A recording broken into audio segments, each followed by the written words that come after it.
Hola, muy buenas gente, ¿qué tal estáis? En el vídeo de hoy os voy a hablar sobre la piratería, concretamente sobre sus años de esplendor, que como muchos de vosotros sabréis transcurren relacionados con América, con el descubrimiento del Nuevo Mundo y con las rutas comerciales establecidas entre estos nuevos territorios y Europa. Hay que tener en cuenta antes de empezar que la piratería en sus diversas formas es un fenómeno mucho más antiguo que el descubrimiento de América. Tanto romanos como griegos, egipcios o chinos sufrieron de manos de pequeñas tribus entregadas al bandidaje marítimo. Incluso pueblos tan famosos en la historia como los fenicios se dedicaron abiertamente a la piratería cuando el comercio escaseaba o cuando la oportunidad era lo bastante buena. En esta época tan temprana de la historia, casi ningún pueblo tenía conocimientos avanzados de navegación o tecnológicos suficientes para largas travesías marítimas. La mayoría de los barcos se dedicaban a navegar sin alejarse mucho de la costa o como muchos se atrevían a cruzar el mar Mediterráneo, el cual siempre se ha caracterizado por tener unas aguas bastante tranquilas. Aunque obviamente la piratería en estos tiempos no dejaba de ser un problema, no era un fenómeno tan extendido como el que llegó a ser siglos más tarde. Era mucho más habitual que los piratas se dedicaran a asaltar pueblos costeros poco protegidos que a abordar barcos en el medio del mar. Ya en época moderna, a finales del siglo XVI, todo el mundo conocido había cambiado bastante. La colonización de América por parte de Europa supuso la apertura de un buen puñado de rutas marítimas y un constante ir y venir de riquezas y personas. A esto hay que sumarle el descubrimiento de numerosos lugares que luego nunca llegarán a poblarse, por lo que eran prácticamente tierras sin ley en la que los criminales podrían esconderse. Por aquella época abundaban los buscadores de fortuna, los muertos de hambre, los exsoldados con entrenamiento naval y militar y también los fugados de la justicia que no tenían nada que perder. Entonces, el Caribe español se convirtió en el centro de la piratería mundial. Era un lugar perfecto para ello, estaba en medio de casi todas las rutas de comercio con Europa, ya fuesen españolas, inglesas, holandesas, portuguesas e incluso francesas. Era una zona llena de pequeñas islas que no estaban bien cartografiadas, por lo que habría numerosísimos lugares para esconderse. También era una zona de complicada navegación, por lo que era difícil para una flotilla perseguir a una sola nave lo bastante rápida. Mientras todo el fenómeno de la colonización y explotación de América se desarrollaba, Europa era un continente azotado por la guerra. Numerosas guerras de religión o dinásticas afectaban a la práctica totalidad del continente. Que en Europa las cosas estuvieran tan inestables hizo que por un lado la guerra se trasladara al mar, y que por otro cada vez más gente se viera empujada a la miseria y acabara por dedicarse a actividades ilegales como la piratería. Así pues, en estos primeros años del descubrimiento de América, el Caribe era un hervidero de colonias, pequeñas ciudades-estado e islas cuyos gobernadores debían nominalmente lealtad a los reyes europeos, pero que poco a poco iban encontrando cada vez más pesada la carga que estos les suponían. La guerra sostenida en Europa hacía que cada vez se les exigiesen más recursos a las colonias. A este cóctel de descontentos debemos sumarle la existencia de un montón de marineros con gran experiencia en el mar, que cuando terminaban su carrera militar no sabrían qué hacer con sus vidas y por lo tanto teníamos un clima social perfecto para que los mares se llenaran de barcos piratas. La piratería en el Caribe llegaría a su fin y pasaría a convertirse en un fenómeno residual a partir de 1730. Desde esos años, las naciones europeas se tomaron muy en serio el proteger sus barcos mercantes, y acostumbraron a armarlos bien y acompañarlos de una o dos fragatas de guerra. Los piratas de renombre fueron poco a poco o bien muriendo o bien reformándose, a veces incluso comprados por los gobiernos para convertirse o bien en corsarios o incluso en gobernadores y cazadores de otros piratas. El tiempo se encargó del resto. En apenas unas décadas se calcula que se pasó de unos 2000 piratas en el Caribe español a poco más de 300. Pero ahora debemos preguntarnos, ¿cómo eran exactamente estos piratas? Como suele pasar en estos casos, la realidad histórica es bastante diferente de lo que la literatura y el cine nos han hecho llegar. La imagen cultural que tenemos del pirata es la de una especie de asesino sediento de sangre al que casi le gusta más la violencia que el dinero. La realidad es bastante diferente. Aunque es obvio que no asaltaban los barcos sin el empleo de la violencia, en la mayor parte de los casos el objetivo era únicamente el de obtener riquezas, y si era posible sin combatir. La máxima de los piratas sería, por tanto, ¿para qué arriesgarse a resultar herido si podemos obtener el botín igualmente sin combatir? Pongamos ahora un ejemplo para que veáis hasta qué punto se ha falsificado la historia de la piratería.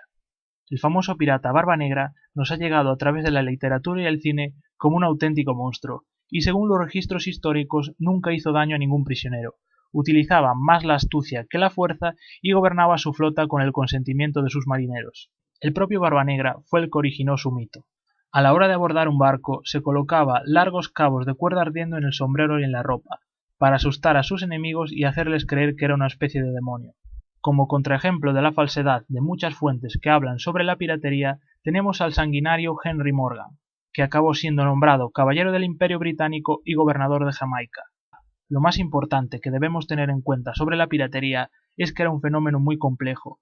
En esta época podían encontrarse desde bandidos desarrapados hasta auténticos caballeros, pasando por tripulaciones sin trabajo, desertores de guerra y fugados de la justicia. Más allá de la historia personal de cada marinero, lo que sí que había era varios tipos de piratas, los filibusteros, los corsarios y los bucaneros. Todos ellos ejercían la piratería, pero no todos lo hacían de igual forma ni en las mismas condiciones, y desde luego no tenían el mismo estatus. Los filibusteros eran lo que hoy en día entendemos por un pirata puro y duro, aquellos que formaban parte de una tripulación pirata independiente que no reconocían la autoridad de ningún gobierno ni ningún rey.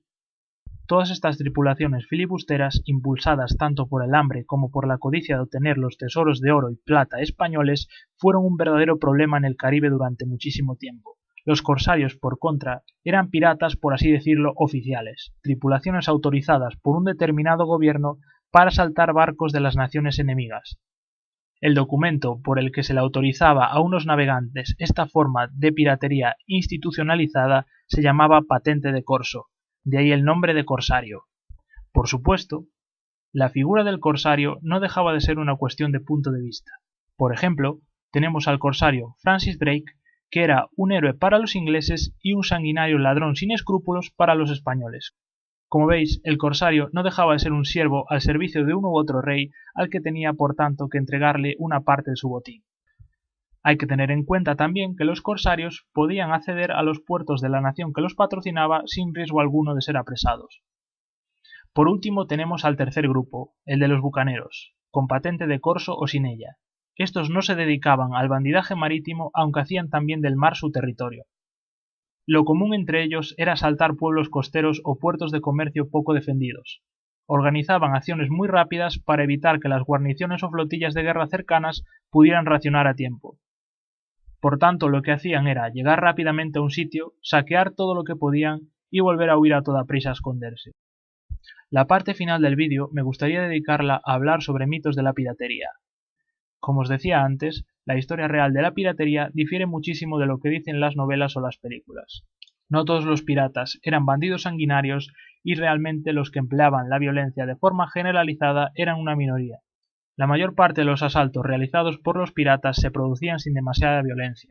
Los barcos comerciales no contaban con defensas muy fuertes, y ni a los atacantes ni a los atacados les interesaba arriesgarse a hundir la nave y a perderlo todo.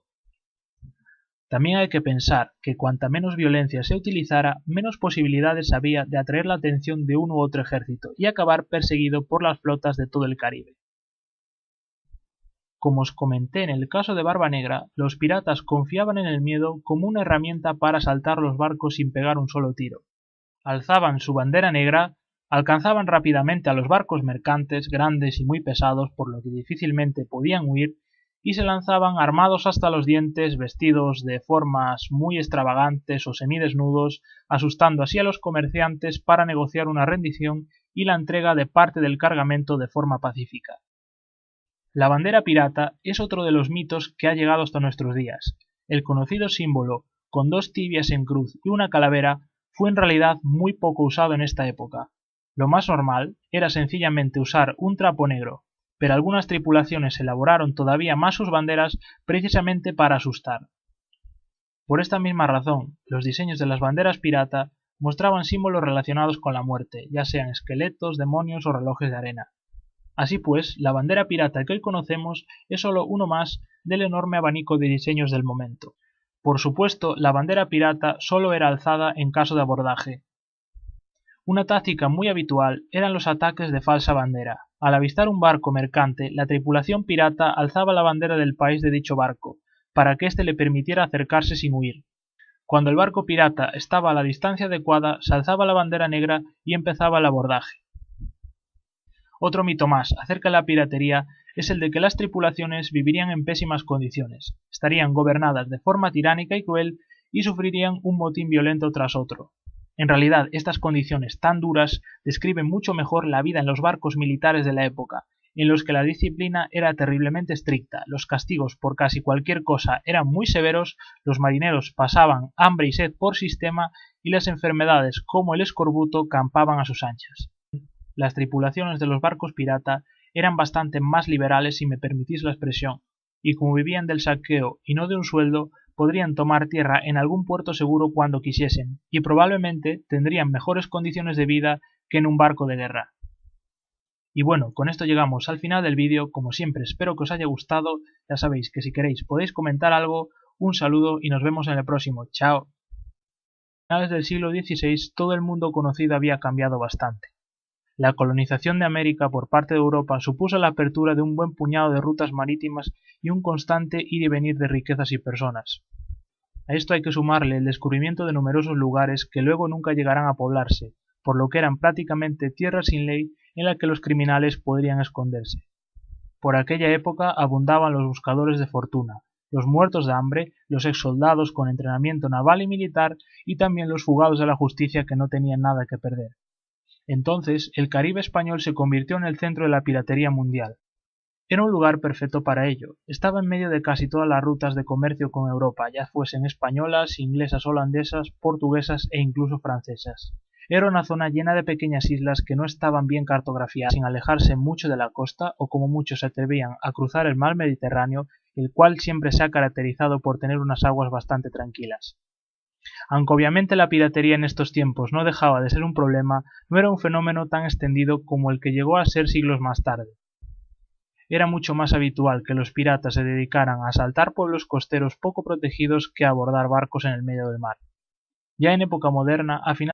Hola, muy buenas gente, ¿qué tal estáis? En el vídeo de hoy os voy a hablar sobre la piratería, concretamente sobre sus años de esplendor, que como muchos de vosotros sabréis transcurren relacionados con América, con el descubrimiento del Nuevo Mundo y con las rutas comerciales establecidas entre estos nuevos territorios y Europa. Hay que tener en cuenta antes de empezar que la piratería en sus diversas formas es un fenómeno mucho más antiguo que el descubrimiento de América.